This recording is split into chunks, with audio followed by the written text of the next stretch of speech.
नमस्कार दोस्तों, मैं सुनीता कथा मंथन में आप सबका स्वागत करती हूँ। एक कहानी रोज में आज सुनिए विशंबरनाथ शर्मा कौशिक द्वारा रचित कहानी मनुष्यता का दंड।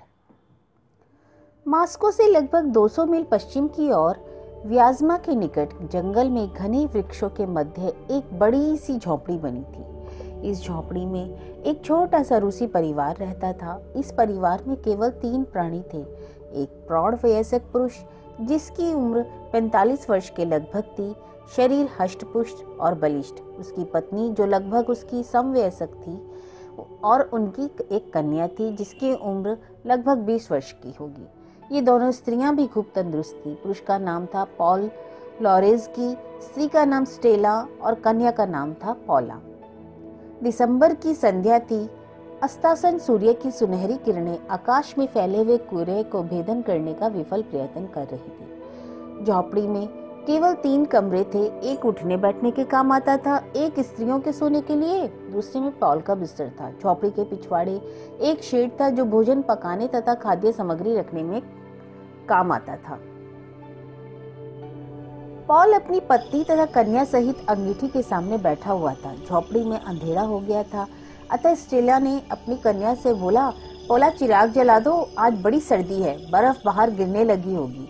पौला ने चर्बी का दीपक जलाया और झोपड़ी का द्वार खोलकर बाहर की ओर झांका। तत्पश्चात द्वार बंद करके कहा, बड़ा ही कोहरा है, कुछ दिखाई नहीं पड़ता।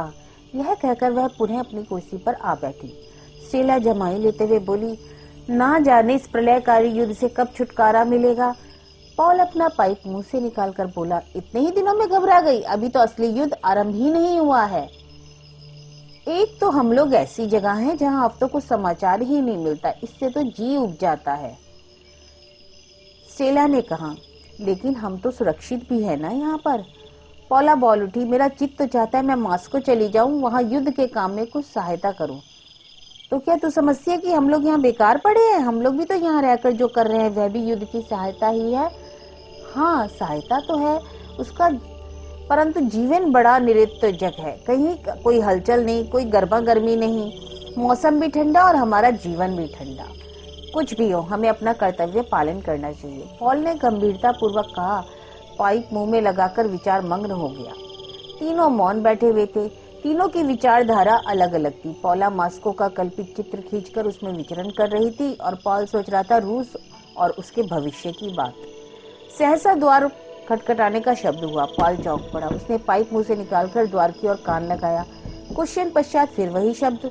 स्टेला बोली, देखो इस समय कौन आया है। पॉल उठती बोली, देखो, परंतु पॉल ने हाथ उठाकर बोला, ठहरो।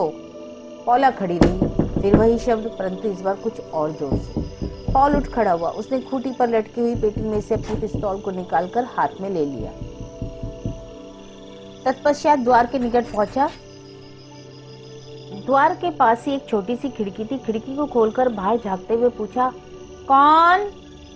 एक आपातग्रस्त मनुष्य, कृपया करके जल्दी द्वार खोलिए। पर तुम हो कौन? इस समय मैं केवल एक मनुष्य हूँ और मनुष्यता के नाते आपसे प्रार्थना करता हूँ कि मुझे शरण दीजिए, मुझे मौत के मुख से बचा लीजिए। तुम तो जर्मन मालूम होते हो। इससे पहले मैं जो कुछ भी था, परंतु इस समय केवल एक मनुष्य हूँ, आपका दया पात्र, आपका शरणागत। तुम्हारे पास कोई अस्त्र है? हाँ है, परंतु मैं उन्हें फेंक देता हूँ। यह लीजिए, यह बंदूक गई और यह पिस्तौल। अब मेरे पास कुछ भी नहीं है। पॉल ने बंदूक और पिस्तौल फेंके जाने का शब्द सुना। स्टेला बोल उठी, यदि जर्मन है तो मरने दो, द्वार मत खोलना। पॉल ने अपनी पत्नी का कोई उत्तर ना दिया। वह द्वार खोलने लगा। स्टेला चिल्लाई, पॉल क्या करते हो? जर्मन दगाबाज होते हैं, विश्वास नहीं करना चाहिए। लेकिन वह इस समय जर्मन नहीं है, केवल एक मनुष्य है। यह कहते हुए पॉल ने द्वार खोला। आगंतुक झटपट भीतर आ गया। पॉल ने द्वार बंद कर दिया। जर्मन सर्दी के मारे कांप रहा था। पॉल ने अंगीठी के निकट कुर्सी रख दी और जर्मन से कहा, आओ बैठो। जर्मन लड़खड़ाता हुआ कुर्सी पर आ बैठा। पॉला घृणा से मुंह बनाकर अपनी कुर्सी छोड़कर उठ खड़ी हुई और स्टेला को संकेत करके साथ लिए दूसरे कमरे में चली गई। जर्मन स्थिर दृष्टि से अंगीठी की अग्नि को देख रहा था। 10 मिनट तक दोनों मौन बैठे रहे। पॉल अपना पाइप मुंह में दाबे जर्मन के मुख को ध्यानपूर्वक देख रहा था। उफ, इस बला की सर्दी है। लोग कहते हैं कि नरक में आग ही आ गए। यदि नरक में इतनी सर्दी हो तो मुझे आश्चर्य नहीं होगा। यह सर्दी आग से कम जानलेवा नहीं है। इस समय कहाँ से आ रहे हो? पॉल ने पूछा। मैं मौत के मुंह से बचकर आ रहा हूँ। दोपहर की लड़ाई में हमारी बटालियन के प्राय सब आदमी या तो मर गए या पकड़ लिए गए। मैं किसी प्रकार भाग निकला। सोचा था अपने पिछले मोर्चे पर चला जाऊंगा, पर आज इस कदर कोहरा रहा है, मैं रास्ता ना देख सका और भटक कर इधर आ गया। उफ, यदि आप ना मिलते तो रात में यहीं कहीं सर्दी से ऐठ जाता। कुछ गर्मी आ जाने पर जर्मन ने अपने चमड़े के दस्ताने उतार डाले। तत्पश्चात रोएदार चमड़े का बड़ा कोट भी उतार दिया। कोट उतारकर वह इधर उधर देखने लगा। पॉल ने उसका तात्पर्य समझकर एक और संकेत किया। वहां दीवार पर किसी पशु का सिर लगा हुआ था, जिसके 2 बड़े बड़े सींग थे। जर्मन ने उठकर अब एक सींग पर अपना कोट टांग दिया और पुनः अपने स्थान पर आकर कहा, क्या मैं अपने आश्रयदाता का नाम पूछ सकता हूँ? पॉल लारेज़गी। पॉल ने गंभीरतापूर्वक उत्तर दिया। जर्मन ने अपने कोट की जेब से पाइप निकाला और एक रबड़ की थैली में से तंबाकू निकालकर पाइप में भरते हुए बोला, मेरा नाम फ्रेडरिक है। अंगीठी की आग से एक पतली लकड़ी के द्वारा पाइप सुलवाकर उसने पूछा, आप यहाँ क्या अकेले ही रहते हैं? हाँ हर फ्रेडरिक। क्यों? क्षमा कीजिएगा, मुझे ऐसा प्रश्न नहीं करना चाहिए, परंतु उत्सुकतावश यह युद्ध काल है हर फ्रेडरिक। पॉल ने गंभीरता पूर्वक उत्तर दिया। फ्रेडरिक बच्चों की भांति हंसता हुआ बोला, ठीक बात है। फिर मुंह बनाकर बोला, बड़ी ही बुरी चीज है यह युद्ध। युद्ध में मनुष्य नहीं रहता। पॉल ने कोई उत्तर नहीं दिया। कुछ क्षण तक दोनों मौन रहे। पॉल ने अपने पाइप की राख झाड़ते हुए कहा, हम लोगों के भोजन का समय हो गया है, आप भी खा लीजिए। वाह, हाँ, मुझे भी जोर से भूख लगी है। बिस्कुट और सूखी रोटी खाते खाते नाक में दम आ गया है। फिर पॉल ने पुकारा, स्टेला कमरे के द्वार पर आकर बोली, क्या है, खाना लाओ, ये हमारे मेहमान भी खाएंगे। फ्रेडरिक हंसता हुआ बोला, मैं बहुत भूखा हूँ बहन, इसका ध्यान रखना। स्टेला फ्रेडरिक के सशंक नेत्रों से देखती हुई चली गई। भोजन से निर्वृत्त होकर उठते हुए फ्रेडरिक बोला, उफ, बहुत मुद्दत बाद ऐसा स्वादिष्ट भोजन मिला है बहन। आप विश्वास कीजिए कॉमरेड पाल, युद्ध क्षेत्र में केवल पेट भरा जाता है जिसे भोजन कहते हैं, उसकी तो वह गंध भी नहीं होती। अब तो युद्ध बंद हो जाता तो बहुत अच्छा होता। दोनों पुनः अंगीठी के पास आकर बैठ गए। दोनों ने अपने अपने पाइप सुलगाए। पॉल बोला, बिना रूस पर विजय प्राप्त किए आप लोग यह युद्ध तो समाप्त नहीं करेंगे। कॉमरेड पाल, मुझे तो आशा नहीं है कि हम लोग कभी रूस पर विजय प्राप्त कर सकेंगे। रूसियों के हृदय में जो देश प्रेम है, देश के लिए प्राण देने की भावना है, और सबसे बड़ी बात यह है कि रूसी युद्ध कला जानते हैं। फ्रेडरिक ने यह बात इतने भोलेपन के साथ कही कि पॉल को उसमें खुशामद नहीं वरन शुद्ध हृदय दिखाई पड़ा। पॉल बोला, परंतु यहाँ तुम्हारा भगवान हिटलर भी ऐसा ही सोचता है क्या जाने, परंतु यदि अभी नहीं सोचता तो उसे आगे चलकर सोचना पड़ेगा। भाई, मेरा विचार तो ऐसा ही है, परंतु होगा क्या यह कौन जाने। क्यों कॉमरेड, भविष्य की बात कौन बता सकता है? आप लोगों से क्या कहा जा सकता है? पॉल ने कहा, बस यही कि लड़े जाओ, विजय निकट है। हर हिटलर के तो हमें कभी कभी दूर से ही दर्शन हो जाते हैं। हमें तो अपने निकट के अवसर से ही काम करना पड़ता है। केवल उसकी आज्ञा का पालन करना ही हमारा धर्म है, जैसा कि प्रत्येक सैनिक का हुआ करता है। हर हिटलर के लिए जर्मनी का बच्चा अपने प्राण देने के लिए सदैव तैयार रहता है ना? क्यों? पॉल ने कहा, हाँ, आप सही बोल रहे हैं। हम लोगों के अंदर यही भावना भरी जाती है कि हिटलर की आज्ञा पालन करने में ही हमारे लिए सब कुछ है। परंतु कॉमरेड पाल, मनुष्य तो मनुष्य ही रहेगा ना, पशु नहीं हो सकता। मनुष्य के पास मस्तिष्क है, बुद्धि है, हृदय है। इनसे तो यह कुछ ना कुछ काम अवश्य ही लेगा। नहीं लेगा? लेना तो चाहिए, परंतु जहाँ तक मैंने सुना है और देखा है, जर्मन सैनिक पशुवत व्यवहार करते हैं। देखिए कॉमरेड पाल, युद्ध में तो जो कुछ होता है उसका उत्तरदायित्व सैनिक पर नहीं वरन सैनिकों का संचालन करने वाले अफसरों पर होता है। इस पर आप यह प्रश्न कर सकते हैं कि क्या तुम लोगों के अफसर पशु हैं? मैं कहूँगा नहीं, वे पशु नहीं है, केवल युद्धांध है। मैं आपसे इस समय ऐसी बातें कर रहा हूँ वह केवल इसलिए कि मैं इस समय युद्ध भावना शून्य हो गया हूँ। अन्यथा जब मैं युद्ध भावना से पूर्ण होता तो मेरा हृदय भी दया शून्य हो जाता। युद्ध चीज ही ऐसी है। भोजन के साथ ली हुई शराब ने पॉल की गंभीरता को कम कर दिया था। वह बोला, बेशक हर फ्रेडरिक, युद्ध बहुत ही बुरी बला है, परंतु इस युद्ध का सारा उत्तरदायित्व तुम्हारे विधाता हिटलर पर है। मैं राजनीति की पहेलियां नहीं हल कर सकता, इसलिए मैं यह नहीं कह सकता कि उत्तरदायित्व किस पर है। हाँ, इतना जानता हूँ कि रूस पर पहल हम लोगों ने ही की है और शायद युद्ध बंद करने में भी पहल हमारी ही ओर से होनी चाहिए और या होगी। अंतिम वाक्य फ्रेडरिक ने दांत निकालकर ऐसे मस्खरेपन के साथ कहा कि पॉल भी मुस्कुराने लगा। पॉल बोला, जर्मन होने के नाते आपके विचार बड़े ही स्वतंत्र हैं। सो तो है, इस बात पर मेरे साथी सैनिक भी जानते हैं। मैं बात साफ करता हूँ, बड़ी हंसी होती रहती है, कुछ लोग बुरा भी मानते हैं, पर मुझे इसकी परवाह नहीं। हाँ, अफसरों के सामने तो मैं विचार प्रकट नहीं करता। हमारे अफसर बड़े बेढब होते हैं, अपने प्रतिकूल वे एक शब्द भी नहीं सुनना चाहते। पॉल फ्रेडरिक के कोट की बाह का चिन्ह देखकर बोला, आप तो सार्जेंट मालूम होते हैं। हाँ, मैं सार्जेंट हूँ कॉमरेड। सहसा फ्रेडरिक की आंखें निद्रा भार से बंद होने लगी। यह देखकर पॉल बोला, आपको नींद आ रही है, सोना चाहिए। हाँ, मैं बहुत थका हूँ कॉमरेड, फ्रेडरिक ने आंख खोलकर कहा। पॉल उठकर भीतर वाले कमरे में चला गया। स्टेला लेटी हुई थी, पोला अपने बिस्तर बैठी हुई विचार मग्न थी। स्टेला पॉल को देखते ही बोली, क्या यह भेड़िया रात में यहीं रहेगा? और नहीं तो कहाँ जाएगा? भेड़ियों को घर में रखोगे? इस समय वह भेड़िया नहीं रहा, इस समय वह केवल एक मनुष्य है। जर्मन और मनुष्य? क्या तुम मुझे इतना बेवकूफ समझती हो स्टेला कि मैं आदमी और भेड़िए में पहचान नहीं कर सकता? स्टेला मौन हो गई। पॉल ने कहा, मैं यह कहने आया हूँ, इस कमरे का द्वार भीतर से बंद कर लेना, और यह पिस्तौल धरा है। अब तो तुम्हें इत्मीनान रहेगा ना? और कमरे में जो हमारी बंदूकें, पिस्तौल और कारतूस की पेटी है, वे सब क्या वहीं रहेंगे? पोला बोली उठी, खाली यह एक पिस्तौल से क्या होगा? सब अस्त्र तो बाहर वाले कमरे में है, उसी कमरे में के पास तो वह सोवेगा। मैं तो वहीं उसके पास रहूंगा ना। तो क्या तुम रात भर पहरा दोगे? इतनी दूर तक सोचने की आवश्यकता नहीं है। अच्छा, मैं जाता हूँ। यह कहकर पॉल शीघ्रता पूर्वक बाहर आ गया। उसने देखा फ्रेडरिक बैठा ऊँग रहा था। उसने जाकर अपने बिस्तर के बगल में ही फ्रेडरिक का बिस्तर लगा दिया। तत्पश्चात फ्रेडरिक से कहा, आपका बिस्तर तैयार है फ्रेडरिक? फ्रेडरिक चौंककर उठ खड़ा हुआ। प्रातःकाल सबसे पहले पॉल जागा। उसने देखा कि फ्रेडरिक गहरी निंद्रा में है। उसने उठकर अंगीठी की आग को तेज किया और स्त्रियों के कमरे के द्वार पर जाकर उसे खटखटाया। पॉला ने दरवाजा खोला। पॉल अंदर गया। स्टेला अपनी बिस्तर पर बैठी हुई थी। पॉल इससे बोला, स्टेला कॉफी बना लो, शायद हमारा मेहमान नाश्ता करके जाना चाहे।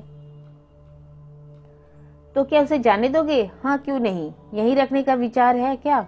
कल तो उसने रात में ही निकालने के लिए तैयार थी तुम। मेरा मतलब यह है कि उसे गिरफ्तार करके अपने फौजी अधिकारियों को सौंप दो। यहाँ से जाकर कहीं वह हमारे स्थान का पता। फिर वही अविश्वास। विश्वास करना सीखो स्टेला, जर्मन भी आखिर मनुष्य ही हैं।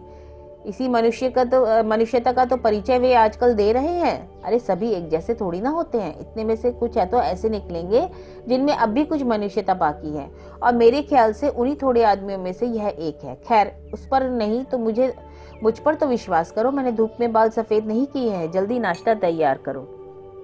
पॉल पुनः बाहर आ गया और अपना पाइप सुलगाकर अंगीठी के पास बैठ गया। थोड़ी देर में फ्रेडरिक ने करवट ली। पॉल ने पुकारा, हर फ्रेडरिक, सवेरा हो गया है। फ्रेडरिक ने मुंह पर से कंबल हटाकर पहले इधर उधर देखा, तत्पश्चात ओह कहकर उठ बैठा। आंखें मलता हुआ बोला, खूब सोया आज मैं।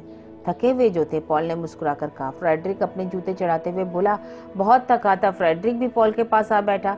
थोड़ी देर में नाश्ता तैयार हो गया। दोनों ने नाश्ता किया। इसके पश्चात दोनों पुनः अंगीठी के पास बैठकर बातें करने लगे। 1 घंटा और व्यतीत हो जाने पर पॉल ने फ्रेडरिक से पूछा, अब आपके क्या इरादे हैं? जैसी तुम्हारी आज्ञा हो। क्या मतलब? इस समय कायदे से मैं तुम्हारा कैदी हूँ। खैर, उस बात को छोड़ो। मैंने कैदी की हैसियत से तुम्हें अपने यहाँ नहीं, बल्कि एक मनुष्य की हैसियत से एक मनुष्य को आश्रय दिया है, पॉल ने कहा। तो यदि आपकी आज्ञा हो तो मैं अपने पिछले मोर्चे पर चला जाऊं? जैसी तुम्हारी इच्छा। यदि यह बात है तो मैं आपका बहुत ही कृतज्ञ हूँ। आपने एक सच्चे मनुष्य जैसा व्यवहार किया है, फ्रेडरिक ने कहा, और मुझे आशा है कि तुम भी वैसा करोगे, पॉल ने कहा। निसंदेह, प्राण भी चले जाए तब भी उसके विपरीत नहीं कर जाऊंगा। तो आप जा सकते हैं, परंतु आपके अस्त्र जो आपने बाहर फेंक दिए थे अब बर्फ में दबे हुए हैं।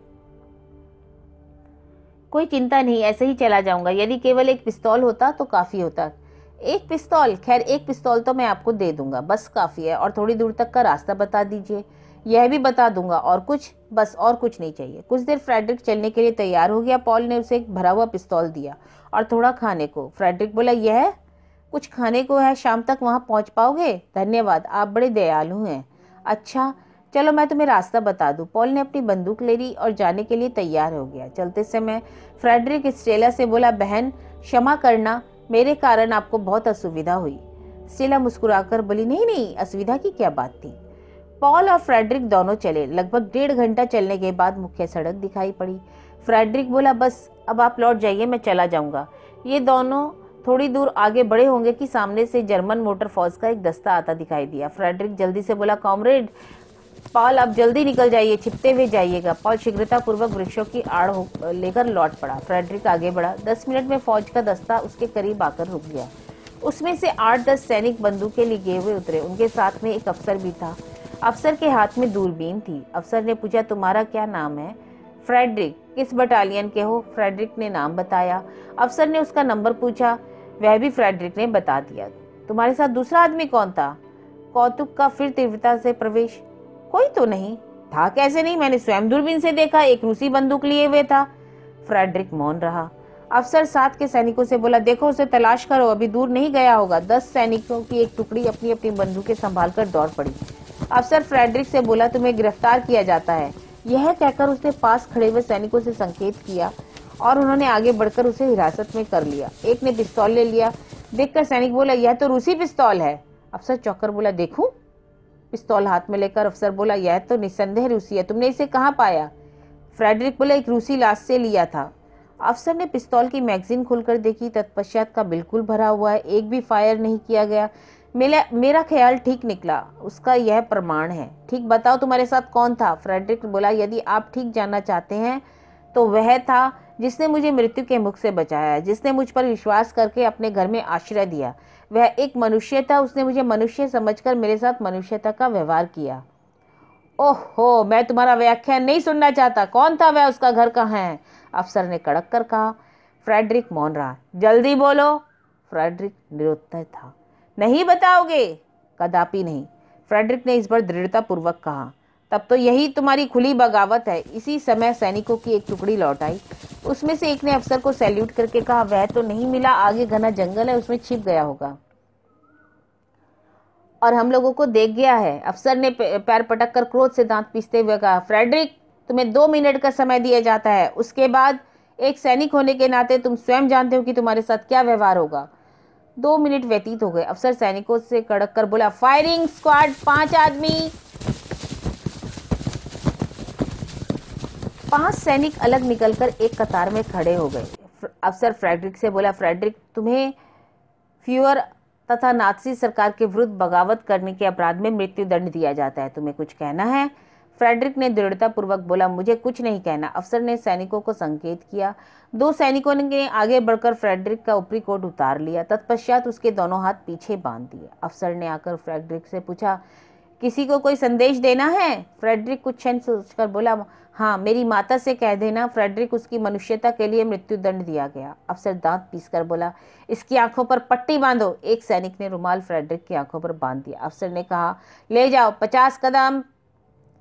2 सैनिक फ्रेडरिक की 50 कदम की दूरी पर ले गए और उसे फायरिंग स्क्वाड की ओर मुंह करके खड़ा कर दिया और स्वयं हटकर खड़े हो गए। अफसर बोला, तैयार। 5 सैनिकों ने अपनी अपनी बंदूकें सीधी करके फ्रेडरिक की ओर निशाना साधा। अफसर बोला, 1 2 3, 5 बंदूकें एक साथ छूटी और फ्रेडरिक की लाश जमीन पर गिर गई। इसे यहीं सड़क से थोड़ा हटकर दफन कर दो, कहकर अफसर अपने हाथों को झाड़ता हुआ मोटर की ओर बढ़ा। 4 सैनिकों ने फ्रेडरिक को उठाया। 2 सैनिक एक पीछे वाली मोटर से 2 फावड़े निकाल लाए और सड़क से हटकर वृक्षों के एक झुरमुट के नीचे फ्रेडरिक को दफन कर दिया। पॉल पास ही छिपा हुआ था। उसने यह सब अपनी आंखों से देखा। जब फौज की टुकड़ी वहां से चली गई तब वह फ्रेडरिक की कब्र की तरफ आया। कुछ क्षण तक मौन रहा। इसके उपरांत उसने एक मुट्ठी बर्फ उठाकर कब्र पर छोड़ते हुए कहा, कॉमरेड फ्रेडरिक, तुमने साबित कर दिया कि तुम सच में मनुष्य थे और तुम्हें मनुष्यता का दंड मिला। तो यह कहानी थी विशंबर नाथ शर्मा कौशिक द्वारा रचित मनुष्यता का दंड।